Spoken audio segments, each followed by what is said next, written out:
Hello, my friends, and welcome to another RobCast. This is episode 180, and it's a new year. So, new episodes, and this episode is a new sermon, and it's called You and Your Bags of Gold.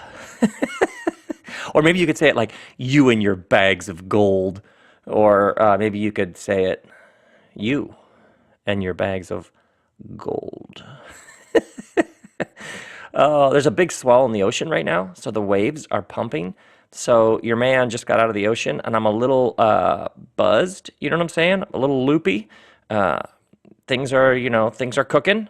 So, but new year, new sermons, new lots of things.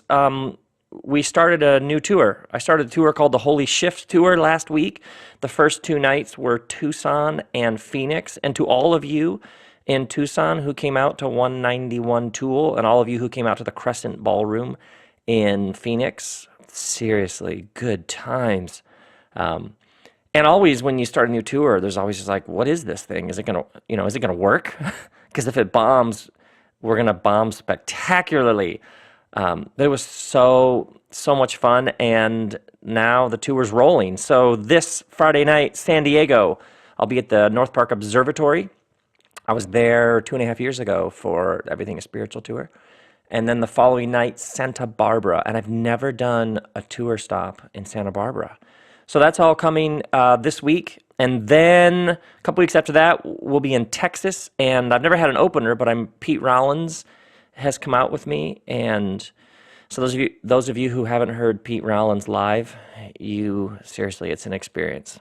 And so Texas, San Antonio, Houston, Dallas, Austin, first Austin night sold out, so they added a second one, and all those details. And then from there, we're going all over the place. First leg tickets are now available. You can get them at robbell.com. So we got that going. Oh, and then next Largo show, February 5th, and there is this poet, mystic, revolutionary writer named John Philip Newell. I don't even know how to describe him, but he's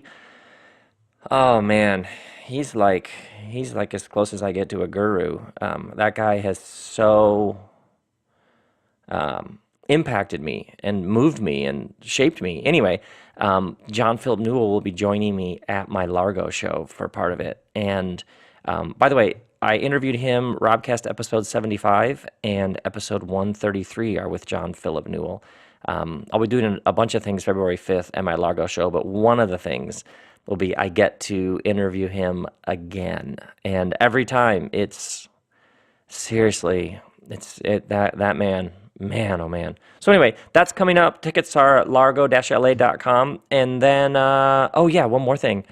Workshop, the Something to Say workshops. I did 2 of them last fall. These are for communicators. So whatever it is that you're trying to make, it's a smaller group.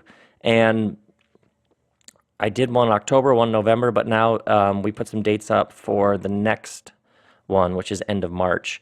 And you bring whatever you're working on. So, I mean, the people who have activists, people with websites, writers, novelists, people in politics, people in health, children's book authors, preachers, like it is the group of people who shows up. It's unbelievable. And then basically people give like a really, really brief, like a 30-second minute. Here's what I'm working on. Here's how I'm stuck. And then I dive into it and I do my thing with them. And we get them unstuck. And I'm telling you, it's 2 days of magic. Anyway, those dates are up for the next Something to Say workshop. And as always, would love to see you all at any of those things. But now, sermon time. And this sermon is called You. I just like saying it. You and your bags of gold. So what I'm going to do is I want to take you through a story that Jesus told.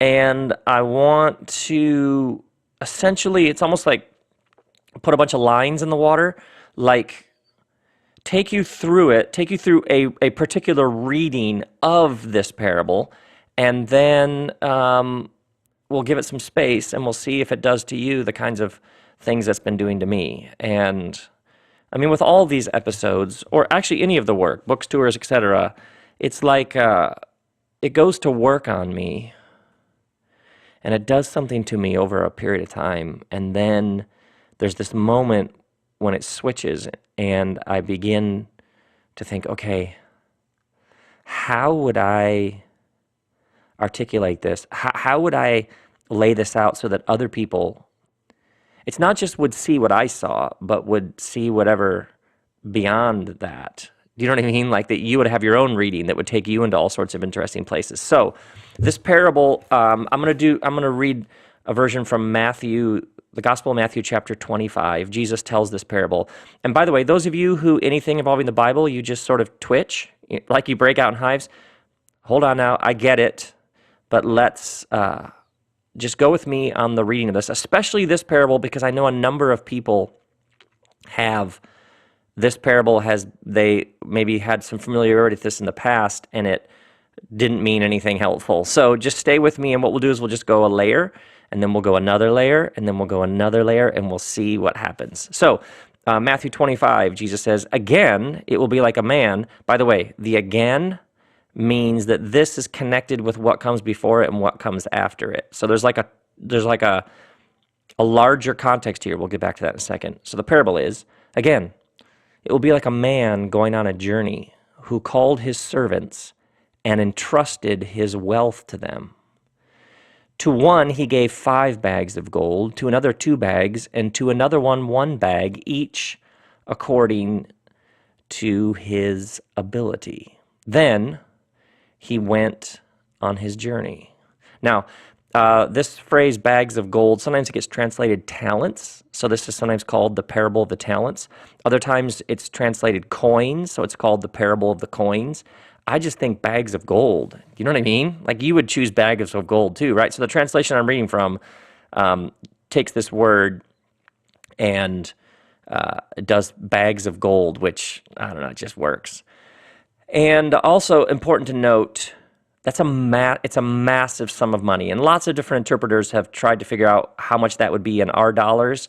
But hundreds of thousands, a million, a couple million, it's a bonkers amount of money. We'll come back to that as well, because that's important to understanding the story.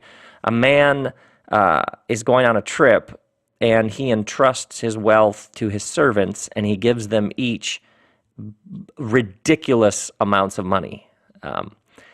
Let's just keep going. Then he went on his journey. The man who had received 5 bags of gold went at once and put his money to work and gained 5 bags more. So also the one with 2 bags of gold gained 2 more. But the man who had received 1 bag went off, dug a hole in the ground, and hid his master's money. After a long time, the master of those servants returned and settled accounts with them. The man who had received 5 bags of gold brought the other 5. Master, he said, you entrusted me with 5 bags of gold. See, I have gained 5 more. I'm turning the page, an actual page in an actual book. His master replied, well done, good and faithful servant. You've been faithful with a few things. I'll put you in charge of many things. Come and share your master's happiness.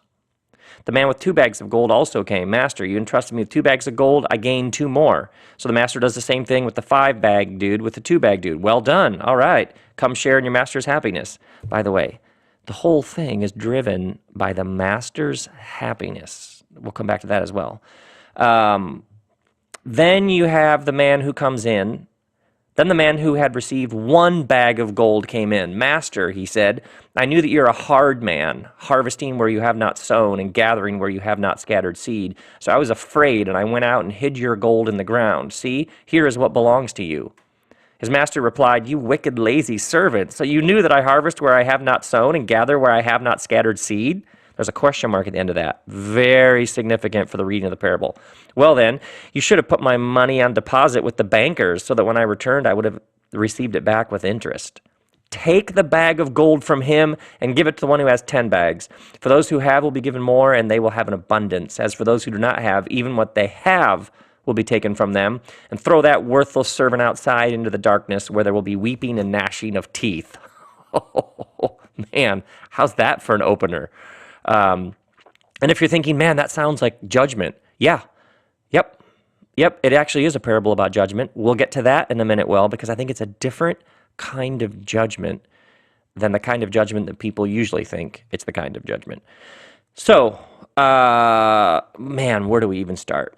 First, for many people, the reading of this parable has been, hey, this is a parable about what you've been given and what you do with what you've been given. And so you better do something, or you're going to end up getting cast out to a place with weeping and gnashing of teeth. So it becomes a very rousing, whatever it is that you have, you should do something with it, or you're going to get judged for not doing anything with it.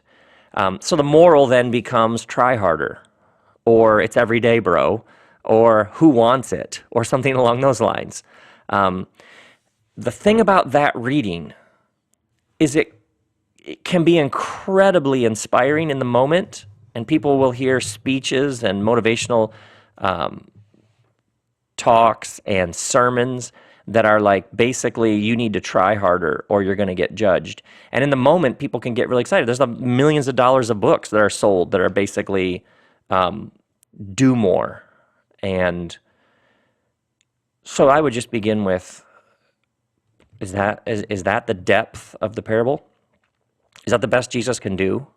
Like, hey, you better do something, or you're going to get judged. Now, others, some readings are about how they each are given different amount of bags of gold. So they each have different talents. So I've literally heard people say, well, this is because some people are 5 talent people and some people are 2 talent people. And you just have to be, some people are more talented than others. And the whole thing is you just have to make peace that you're not a very talented person. And that's just, you just have to accept that. Really, seriously, that's what Jesus is doing here. You essentially, you have to believe that Jesus has more going on here than sanctified motivational speaking. Are you with me on this? Because it's a weird story. And the story ends with judgment, but it's a different kind of judgment. So, a couple of guidelines for a weird story like this. First, the outrageousness and the ridiculousness of the story is a clue, right? It's like a tip. It's like a hint. It's like a wink and a nod that there's probably something going on just below the surface. An owner, a master, boss man, who's going on a journey, and he entrusts all of his wealth to his servants, and he gives them ridiculously massive sums of money, and then he just goes away. And so actually, for the majority of the story, the master is somewhere else. Boss man is somewhere else. And the parable is about what these people do while boss man is away, and then boss man comes home and settles accounts. So I would just begin with the truths of this parable are probably just below the surface. The opening is so strange that the thing that Jesus is doing here, and you see this again and again and again, the truth here, the thing that starts to work on you is probably going to come in the side door. And then, let's back up just a bit and look at the larger flow. This is Matthew 25. And so this is the end of the Gospel of Matthew, and he's about to die. He's about to be executed because it's the original Rage Against the Machine. He's essentially calling out the injustice of a larger system, and he's going to be executed as an enemy of the state. And he knows this. He's headed to Jerusalem this whole way, where there's going to be this epic confrontation. He's going to be killed. He's going to die. Now, when you look at the Gospels, there's this really interesting thing that happens, because in the beginning of the Gospels, he's doing what all of your basic Messiah sort of characters would do. He's gathering large crowds. He's feeding hungry people. He's healing the blind. People who can't walk have encounters with him, and then they can walk. And so in the beginning, he's doing what your fairly typical Savior, Messiah sort of character would do: gather large crowds and do miraculous things and have everybody be in awe. But then he starts telling his disciples, hey, ultimately you realize where this is headed. Now, if you're one of his disciples or you're in the crowd, they want to make him a king so he can lead them in rebellion against Rome. So they have very specific ideas of what a leader looks like.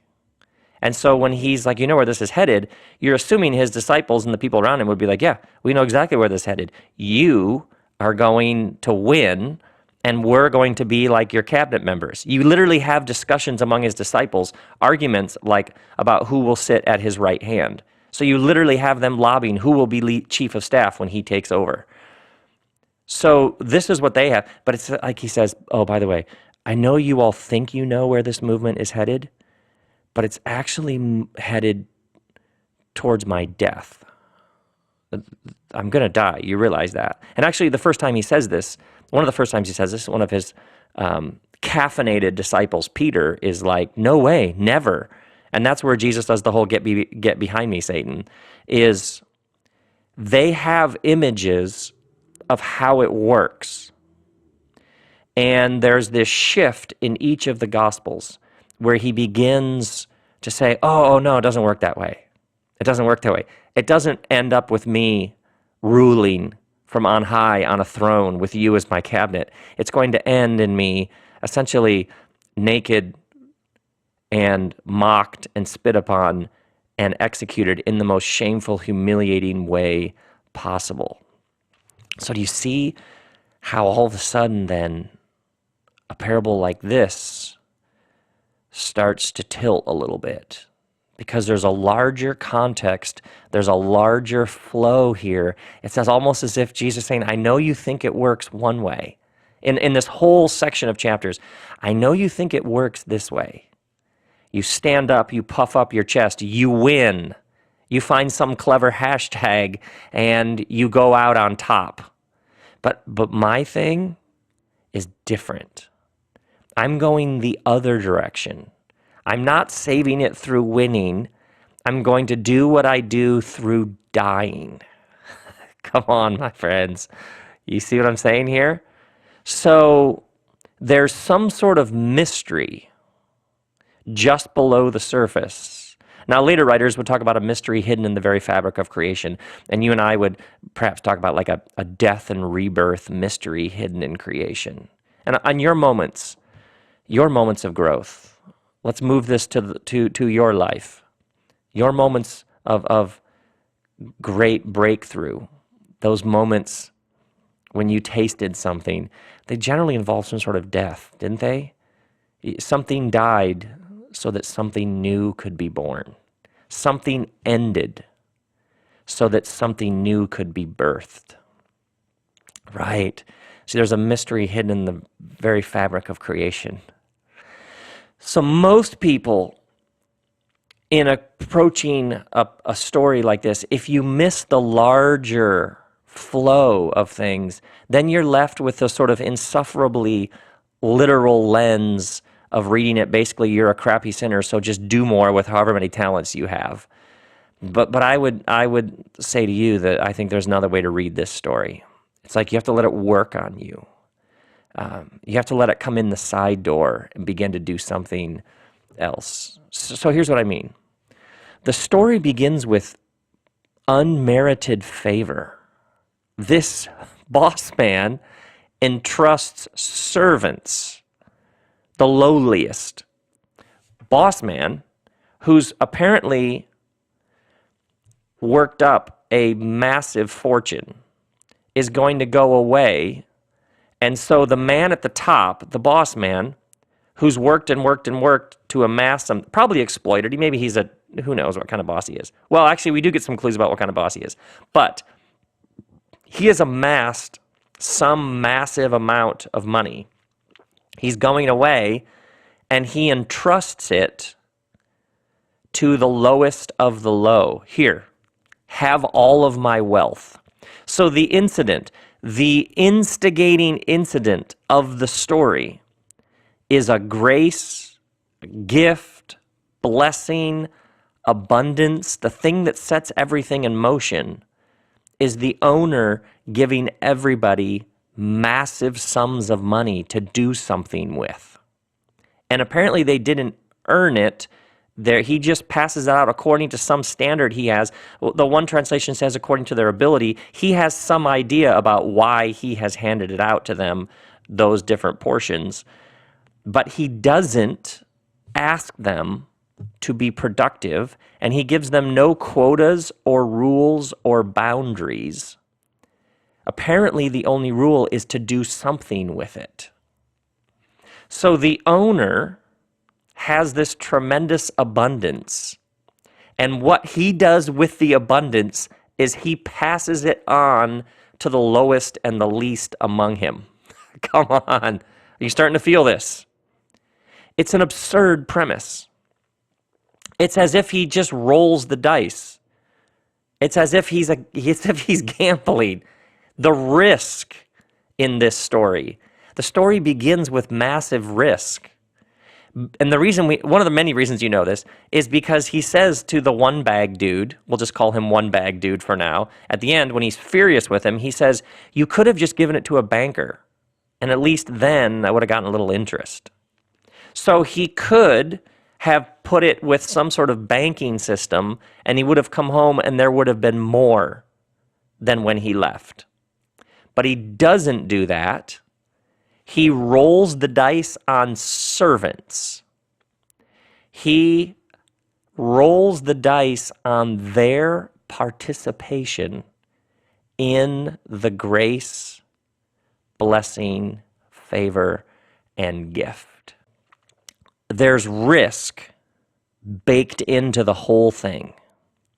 And the owner is not only fine with the risk, but the owner embraces it and celebrates it. Because when he comes home and two of them have taken their participation and actually increased the abundance, what he says is, come share in my happiness. So not only does he begin with, here, participation, here's my wealth, apparently do something with it. But when he comes home and they've done something with it, what he then does again is another round of participation. There's risk baked into the whole thing, and the risk is based on participation. I know.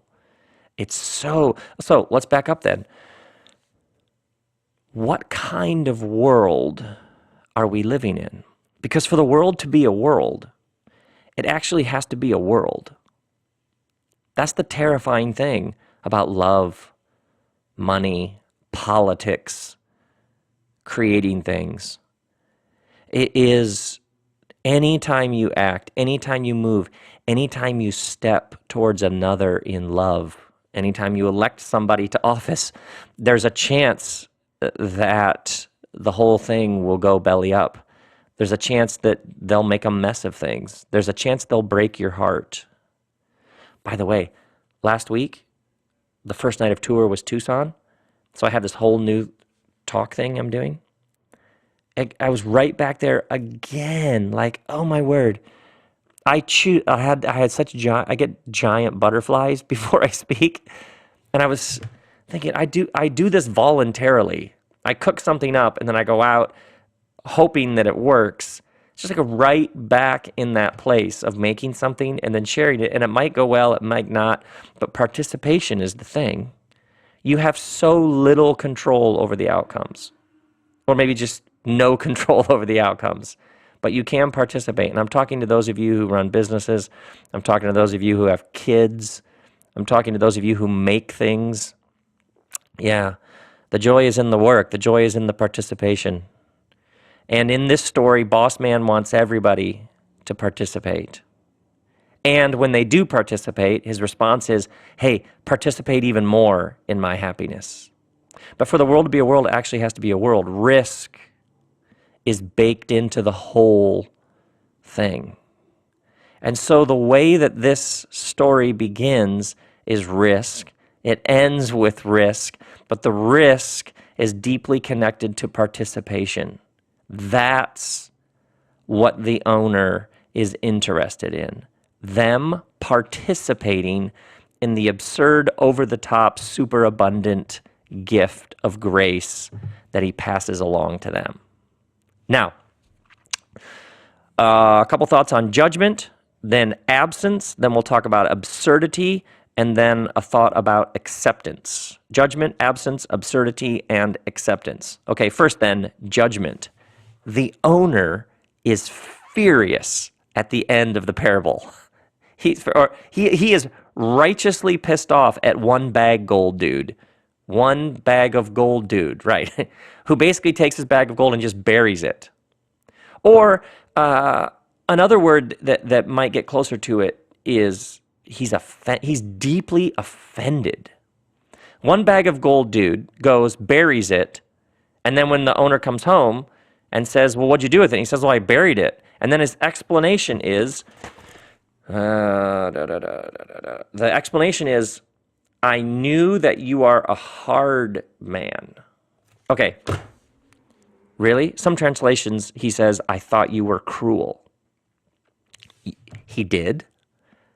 Is there anything in your reading about this parable? Is there anything that tells you that the owner is cruel or hard? No. You did? You thought I was cruel? That's what you got out of this. What? Where did he get this idea? Because nowhere in the story do you get the image of a hard man who is ruthless. The image in the story is the opposite of that. This owner is the kind of owner that gives servants massive sums of money with apparently very few rules about what to do with it. And then when he comes home, just wants them to share in his happiness. So one bag of gold dude fundamentally misunderstands the nature of the owner. By the way, side note, what kind of universe are we living in? Is life an adventure that you get to go on, or is it a trial that you have to endure? Is reality at its core dark, and then there are occasional little shafts of light that break through for a moment or two? Or is it at its core light, and the dark is temporary and passing? Or like the poet Rilke said, to be here is glorious. Is it glorious to be alive? Because of course in the midst of this gift that we all know to be life, there's every kind of sweat and blood and struggle and pain and joy imaginable. But is it a cruel hoax? I mean, are the cynics right? Or is it glorious to be here? You see, is your life, is it this thing that you just have to put up with? Or before anything else can be said about you, are you the recipient of an extraordinary, abundant, over-the-top gift? Is even the breath you just took and the breath you're about to take a gift? Yeah, the people I've met who seem most alive, who seem to be thriving at some level, they always have this stance, this posture that's like, can you believe this? Like, can you believe this? Like there's some sort of deep wonder and awe. And it's not people who haven't suffered or been through unspeakable tragedy. It's just if you keep peeling down the layers at the base of it, you get to some rock bottom decision they made to live with wonder and awe. And then everything gets filtered through that. Because one bag of gold dude misunderstands the nature of the owner. Or maybe to be more accurate or to more articulate, he refuses to believe that the owner is really like that. Now, maybe if you have a problem with God language or the idea of it, hang with me here, because perhaps the universe, how it all works, the deepest of reality, however you want to say that, what are we living in? Because the judgment on the one bag of gold dude is what seems to really crank up boss man, the owner, is, yeah, he just buries the money. He actually, though, still has the one bag of gold. So it's not a loss, it's just not a gain. It's I mean, it's a loss of what he could have done with it. But what seems to crank up the owner is about how he sees the owner. So what's interesting with when this is read as a parable of talents in which you better do something with what you've been given or God is going to be angry, is the interpretation then, and sometimes the very hyper-spiritualized interpretation, is that God is one more demanding, easily angered taskmaster. And so obviously the end, where the owner just goes off, reads into that interpretation. But I would argue that's a misreading of the story. The point of the story is this is not one more demanding, easily angered taskmaster. This is somebody saying, look at what I've given you. All that's left for you to do is trust that I'm really that good. Trust that the gift is really a gift. And the only thing that's interesting is you trusting and then participating in some way. Now, for many people, the moment you talk about judgment, the only way they've ever heard judgment talked about is for something that happens someday when you die. But I would actually read the parable and read the judgment of the parable as something that happens now. Because judgment is, in essence, exposure. It reveals what has been true the whole time. Judgment is consequence. I would argue that the severity of the parable is you don't trust the owner.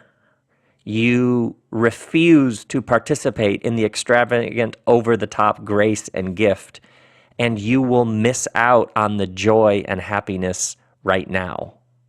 It's like an urgent call to live in the abundance and the joy now, because otherwise you miss out on it now. You live stingy, and it comes back on you right now. You live with your fears ruling your life. You live in your smallness. You live in your uptightness. You live in your rule keeping. You live in your obsession with being right. You cling to your scorecard and continue to prove to everybody around you how diligent and righteous and whatever it is that you are. You will miss out on the joy now. Are you with me on this? Is anybody anywhere posturing and posing on the internet to show everybody how great, beautiful, thin, accomplished, cool they are? Is it making anybody anywhere actually happy? Or is it just making everybody compare themselves to everybody around them all the more and making people miserable in the process? Come on now, are you with me on this? Yeah, it's judgment, but it's a different kind of judgment. It's an urgent wake-up call to enter into the deep, abundant mystery now, or you miss the joy now. I cannot tell you how often I'll be doing a Q&A and they'll ask a question, and in the first 4 or 5 words of the question, I pick up so much anxiety and negativity and shame, I don't even have to know the rest of the question to know why the person's miserable. Do you know what I mean? People will raise their hand and they'll say like, well, now this question's probably stupid, but okay, if it's a question, it can't be stupid. You see what I'm saying? Because a question is rooted in a desire to know. It's rooted in a humility. A question is rooted in a hunger and a thirst. How is that stupid? Or people have said, I always screw stuff like this up. I just make a mess of things. But hold on.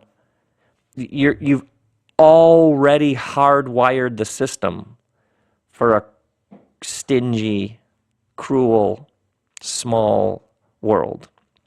You've already rigged the system against yourself. You're already miserable. So when Jesus tells this story, it's a loud, harsh, it's got serious edges to it, story about how people respond to a massive, extravagant gift. Do you trust it and enter into it and participate, believing the owners really like that? Or do you hold on to your own story Do you make up some story about how you've decided it is and go and bury the thing? See, it's way less about one bag of gold dude burying his bags of gold than it is his deep, fundamental refusal to trust the story that's unfolding right in front of him. Beliefs matter. How you see the whole thing deeply shapes how you live in it. So, man, those of you trying to keep a job, pay some bills, those of you trying to help teach some kids to read, you're in healthcare, law, you're trying to end some suffering, you're trying to create something, your parents, you're trying to raise a kid. Man, you get to do this. You get to do this. You get to do this. And the messages you send yourself about the nature of the gift will deeply shape how you live it.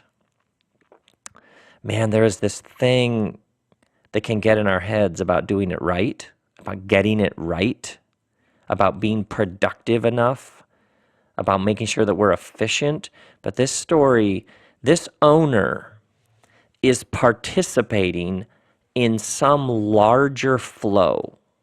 He's come into all of this blessing and wealth, and so he is now passing it around, and he wants these servants to share in his happiness.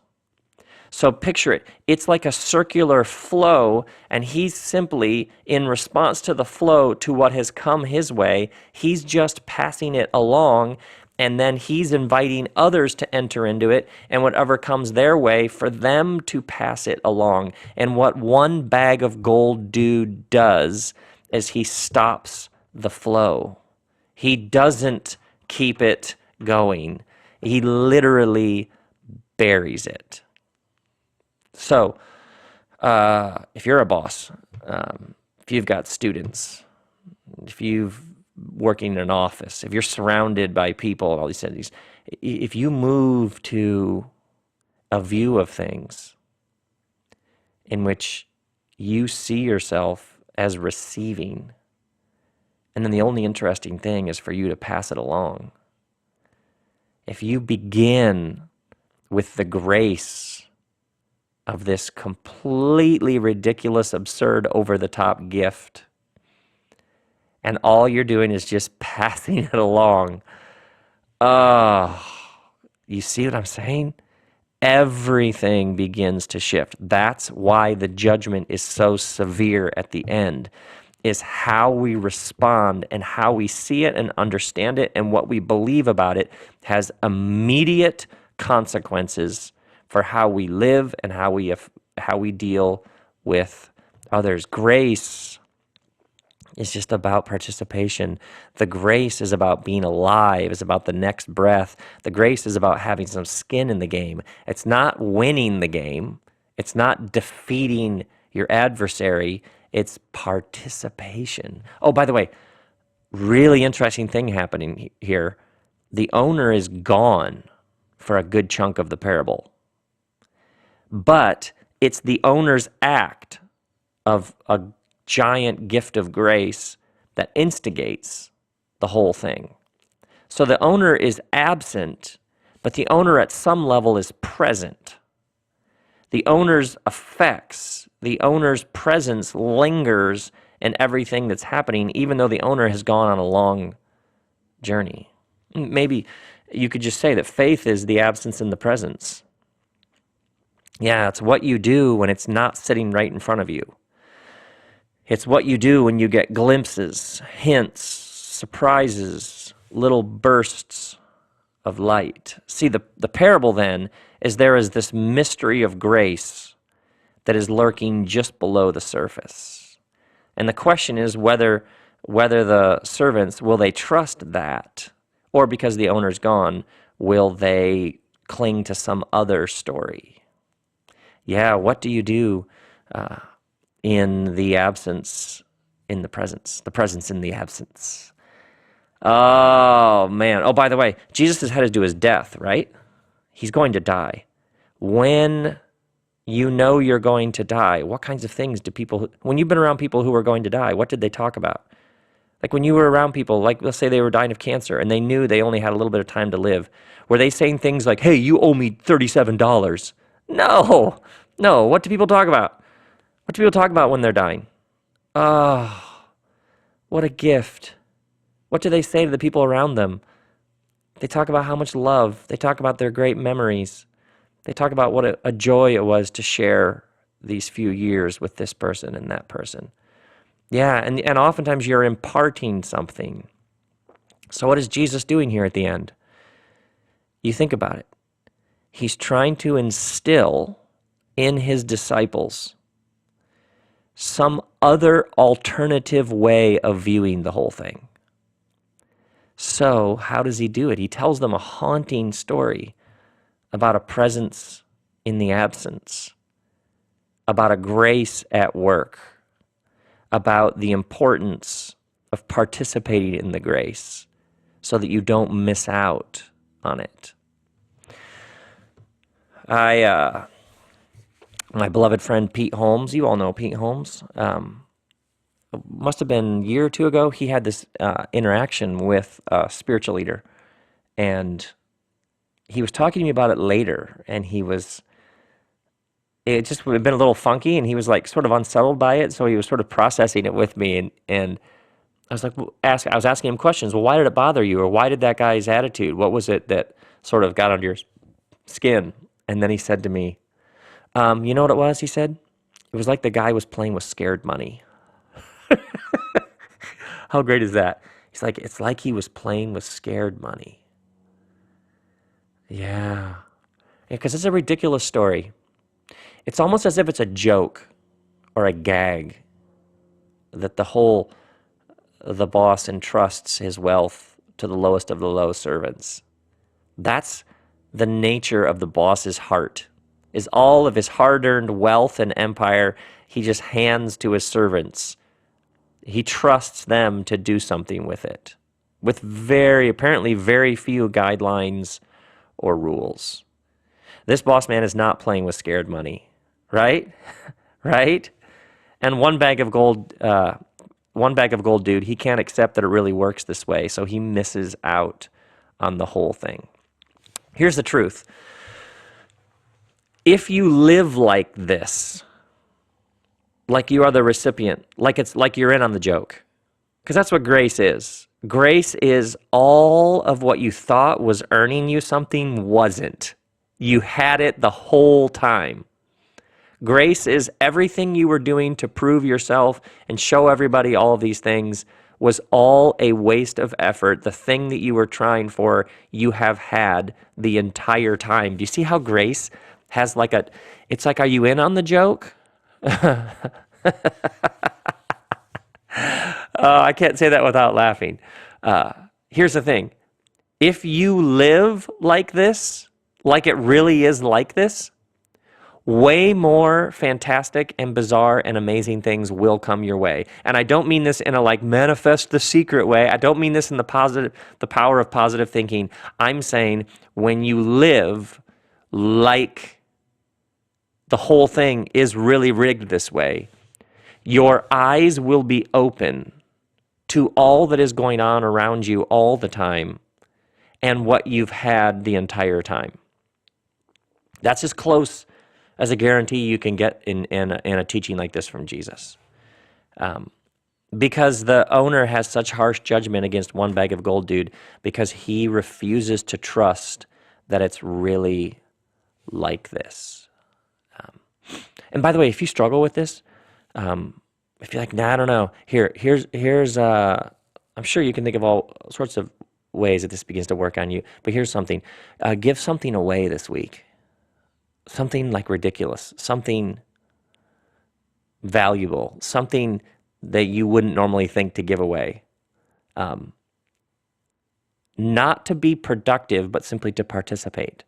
Treat the universe like a generous, ridiculously absurd gift of grace and act like that's true and pass along what you see has been given to you.